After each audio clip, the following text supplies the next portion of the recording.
أعوذ بالله من الشيطان الرجيم بسم الله الرحمن الرحیم. شروع کرتی ہوں اللہ کے نام سے جو نہایت مہربان برے رحم والا ہے. السلام علیکم ورحمۃ اللہ وبرکاتہ. پیارے اسلامی بھائیوں اور بہنوں، آج کا بیان ہے نکاح کے حوالے سے. برائے مہربانی بیان مکمل سنیے، اسکیپ نہ کیجیے. ہمارے آقا محمد صلی اللہ علیہ وسلم کے امتی اسلام میں نکاح اتنا پسندیدہ عمل ہے کہ جب دنیا میں کوئی عبادت نہ تھی، بلکہ دنیا میں کوئی انسان آیا بھی نہ تھا، تب بھی نکاح موجود تھا. جب کچھ عبادت نہ تھی تب بھی نکاح موجود تھا، اور جب کوئی عبادت نہ رہیں گی تب بھی نکاح موجود رہے گا. یعنی حضرت آدم اور حوا جنت میں تھے، دنیا میں تشریف نہیں لائے تھے تو بھی نکاح موجود تھا. نکاح ہوا جنت میں ہوا، اور جب دنیا دارالعمل سے جب ہم انشاءاللہ جنت میں پہنچائے جائیں گے، اس وقت بھی نماز جنت میں نہیں ہوں گی، روزہ جنت میں رکھنا نہیں ہوگا، حج کے جو ارکان جو دنیا میں کیے جاتے ہیں وہ ارکان نہیں ہوں گے، نہ نیند ہوگی نہ وہاں بیداری ہوگی. وہاں بیداری ہی بیداری ہوگی، وہاں بیداری ہی بیداری ہوگی وہاں. لیکن وہاں بھی نکاح جیسی عبادت موجود رہیں گی. یعنی نکاح جنت میں بھی ہوگا. انسان کو ہر عبادت سے پہلے جو عبادت ملی ہے وہ عبادت نکاح ہے. اور جب ساری عبادتیں اور پھر ساری عبادتیں یعنی نماز روزہ جو بھی تلاوت کرتے ہیں، اور پھر جب ساری عبادتیں ختم ہو جائیں گی تو بھی نکاح موجود رہے گا. اللہ مومنوں کا نکاح جنت میں مومن بندیوں کے ساتھ فرمائے گا، اور وہاں نعمت موجود رہیں گی. اس سے نکاح کی عظمت کا پتہ چلتا ہے. اور پھر کسی عبادت پر ثواب کی بشارت تو ہے، لیکن کسی عبادت پر ایمان کے تحفظ کی بشارت نہیں ہے. حج کر کے سارے گناہ معاف ہو جائیں گے، لیکن یہ نہیں کہا گیا جس نے حج کیا تھا اس کا ایمان آدھا محفوظ ہو گیا.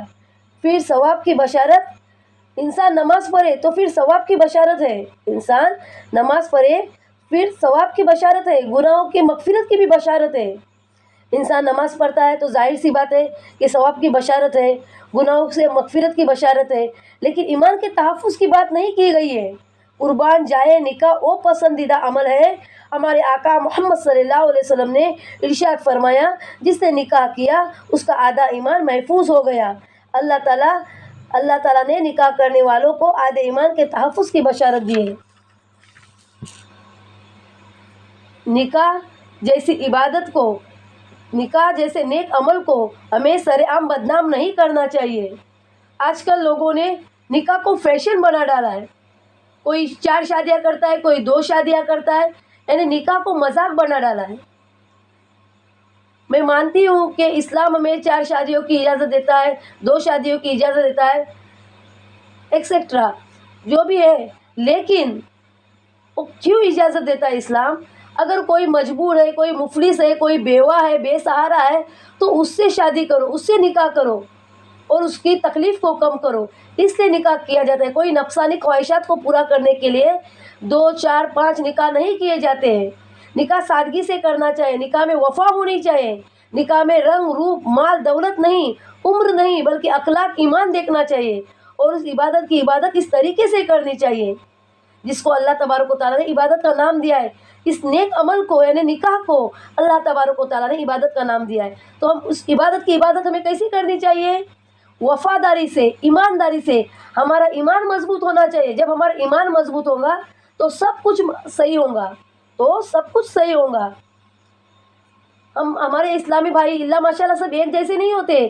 کئی ہمارے اسلامی بھائی ایسے ہوتے جو 4 2 شادیاں کرتے، 2 نکاح کرتے، 4 نکاح کرتے، 3 نکاح کرتے.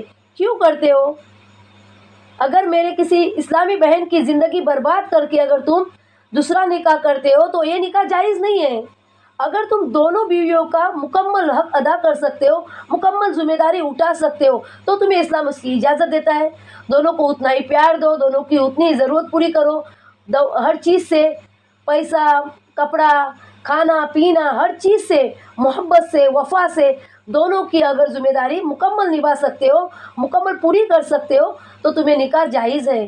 لیکن ایک میری کسی مسلمان اسلامی بہن کی، اگر میری کسی ایک مسلمان بہن کی، اسلامی بہن کی اگر تم زندگی برباد کر کے دوسرا نکاح کرتے ہو تو یہ جائز نہیں ہے. ہمیں ایسے کام کے لیے اسلام اجازت نہیں دیتا ہے. لیکن آج کل کے مہنگائی کے زمانے میں لوگوں کو ایک ایک بیویاں سنبھالنا مشکل ہوا ہے. وہاں پہ لوگ 2-2 3-3 شادیاں کرنے نکلتے ہیں. تو پیارے اسلامی بھائیوں، آپ سے ریکویسٹ ہے کہ پہلے ایک ایک نکاح کو مکمل پورا کرو، مکمل اس کی ذمہ داری نبھاؤ، اس میں وفاداری دکھاؤ، اس میں وفا رکھو. نکاح کوئی عمر دیکھ کے نہیں کیا جاتا ہے، کوئی رنگ روپ دیکھ کے نہیں کیا جاتا ہے.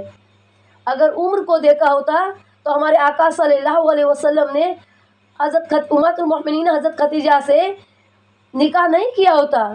وہ تو ان سے 25 سال عمر میں بڑے تھے، لیکن پھر بھی انہوں نے نکاح کیا. انسان کو ہم مسلمان ہیں، ہمیں کیا کرنا چاہیے؟ نکاح کرنے کے لیے عمر نہیں دیکھنی چاہیے، بس اخلاق دیکھنا چاہیے، ایمان دیکھنا چاہیے، خاندان دیکھنا چاہیے کہ وہ لڑکی شریف خاندان سے ہے یا نہیں، اس کے گھر کا ماحول کیسا ہے یہ ہمیں دیکھنا چاہیے. اس کا ایمان کیسا ہے، وہ کیسی ہے، ایمان والی ہے یا نہیں، پردے والی ہے یا نہیں. اس کے رنگ روپ سے کیا کرنا ہے، رنگ روپ، دولت، امیر غریب یہ نہیں دیکھنا ہے ہمیں. تو نکاح جتنا سادگی سے کرنا چاہیے، جتنا ہو سکے اتنا نکاح میں سادگی سے کرنا چاہیے. نکاح میں کیا سنتیں ہیں؟ نکاح پڑھنا چاہیے سادگی سے، نکاح کا خطبہ سننا چاہیے، اس میں کھجور بانٹنی چاہیے. نکاح کا خطبہ سننا چاہیے، اس میں کھجور بانٹنی چاہیے. دوسری بات، نکاح سادگی سے کرنا چاہیے. اس کے بعد ولیمہ کرنا چاہیے، جو سنت ہے. یہ جو کھالو باجے بجاتے ہیں، یہ سب ہمارے یہاں نکاح میں اسلام اس کی اجازت نہیں دیتا ہے، وہ جائز نہیں ہے.